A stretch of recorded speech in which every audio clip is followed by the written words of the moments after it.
Alors, les pièges à éviter, c'est plutôt des pièges d'état d'esprit et d'approche de marché. Le premier, c'est investir trop tard dans un cycle. C'est très important de s'intéresser aux indicateurs démographiques, économiques. C'est très important de savoir ce que les villes font avec leur urbanisme. C'est très important d'avoir un petit peu de visibilité sur combien d'inventaires de biens vont être livrés sur le marché. Si vous n'avez pas ces réponses, votre partenaire d'investissement doit vous les fournir. C'est très important que vous aussi surveillez les cycles immobiliers. Ça, c'est le premier. Deuxième piège, c'est investir à l'affect. Beaucoup d'investisseurs qui sont, c'est normal, impressionnés par le marché du bord de mer, les vues mer, les prestations exceptionnelles, etc. et qui investissent vraiment dans ce qu'ils aiment. La Floride et les États-Unis, généralement, c'est un pays où les marchés de luxe, les marchés où on achète à l'émotion sont plutôt spéculatifs, relativement volatiles. Et c'est, conjoncturellement parlant, les États-Unis, c'est un pays où l'accès à la propriété coûte plus cher et les biens de plaisir et les biens d'investissement sont très différents. Nous pensons que c'est important de savoir trancher entre plaisir et investissement. C'est difficile de faire les deux et c'est difficile d'investir à l'affect. Je pense qu'il faut se baser sur des critères rationnels. Investir à la confiance. Alors, beaucoup d'investisseurs souhaitent faire confiance à un partenaire sans faire le travail. Malheureusement, ou heureusement pour ceux qui ça intéresse, chaque investisseur, même qui investit avec un partenaire, doit vouloir développer ses connaissances, doit avoir un minimum de curiosité, doit vraiment s'intéresser, doit identifier ses objectifs. Je pense valoriser l'échange et la compréhension mutuelle avec ses interlocuteurs en Floride et venir voir. C'est très important. Aujourd'hui, il faut investir plus qu'à la confiance. Il faut investir à la confiance, certes, mais il faut investir surtout à la connaissance. Le quatrième piège, c'est spéculer.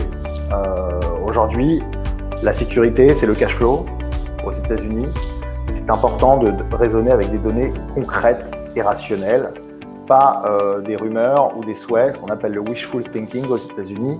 C'est très important d'être très rationnel, d'avoir des indicateurs sur lesquels se baser. Et encore une fois, savoir un petit peu ce qui se passe dans la région. On ne peut pas seulement choisir un bien, on investit, on est de l'autre côté de l'Atlantique souvent. C'est très important de se renseigner un petit peu sur la région, la localité, pas spéculer, c'est fondamental. Le cinquième, c'est vouloir répliquer un modèle de niche français. Le fonctionnement n'est pas du tout le même. On peut prendre l'exemple des travaux. Les travaux aux États-Unis doivent être faits avec des permis déposés par la ville, approuvés. Le général contractor, l'entrepreneur donc qui s'occupe d'ouvrir les permis, il doit être celui qui ferme les permis. En travaillant sans permis, on risque de ne pas pouvoir vendre son bien. Donc il y a beaucoup de choses qu'on ne peut pas faire. La location short terme, la location court terme, Airbnb est très réglementée dans la région de Floride. Donc les modèles pour certains professionnels de l'immobilier en France qui sont dans des niches, le modèle des niches françaises que certains adoptent en France ne peuvent pas être répliqués aux États-Unis. Il faut bien se renseigner sur les pratiques locales, il faut bien se renseigner sur le fonctionnement de l'immobilier US. Il faut surtout être ouvert à développer de nouveaux réflexes parce que l'approche est très différente. Alors, sixième problème à éviter, c'est utiliser la rentabilité sur le papier comme seul critère de décision. La rentabilité, bien entendu, c'est pas ce qui fait tout. Il ne faut pas négliger la qualité de la zone, la stabilité de la population. Il faut bien se renseigner sur les taux d'occupation, on ne le dira jamais assez, parce qu'une rentabilité sur le papier à 12% qui se passe mal, c'est largement pire qu'une rentabilité à 6% avec visibilité, rationalité dans la prise de décision, etc. Donc toujours privilégier les bonnes régions.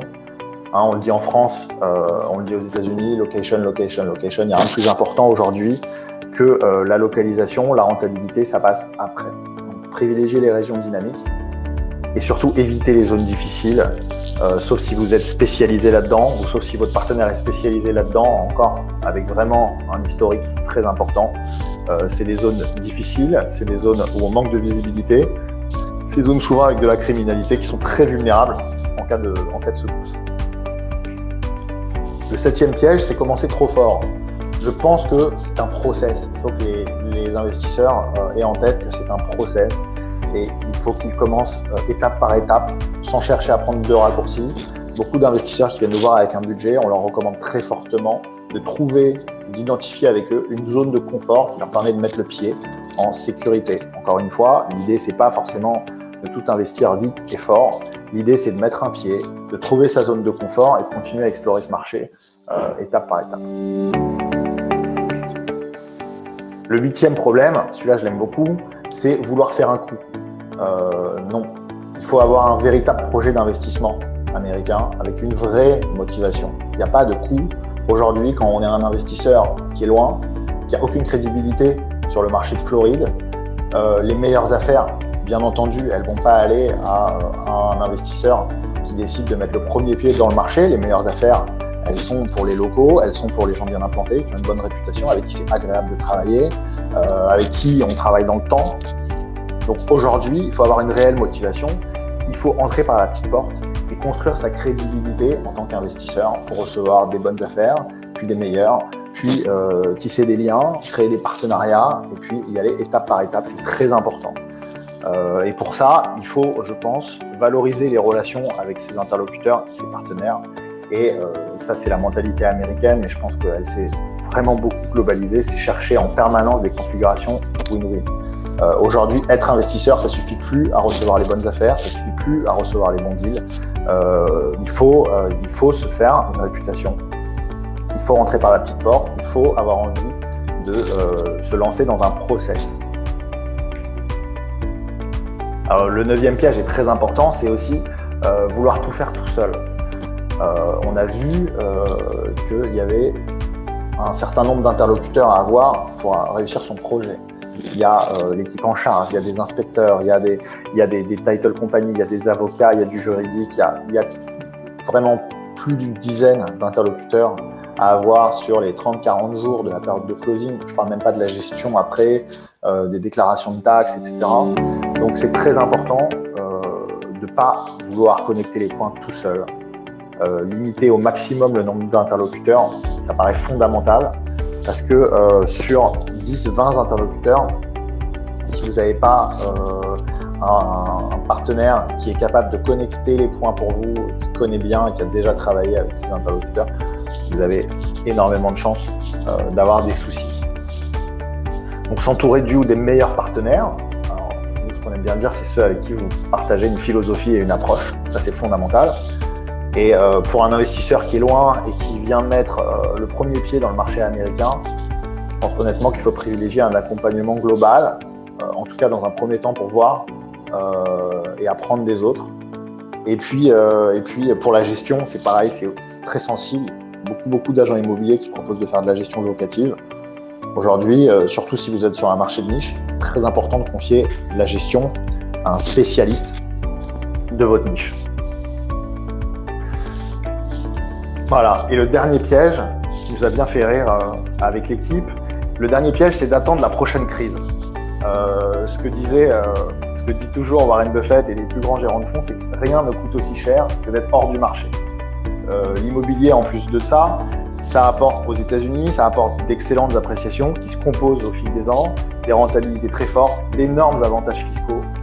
Les 5 dernières années, elles ont permis à des investisseurs de faire 50% juste en appréciation sur leurs biens, pratiquement 100% de retour sur investissement depuis qu'ils ont investi.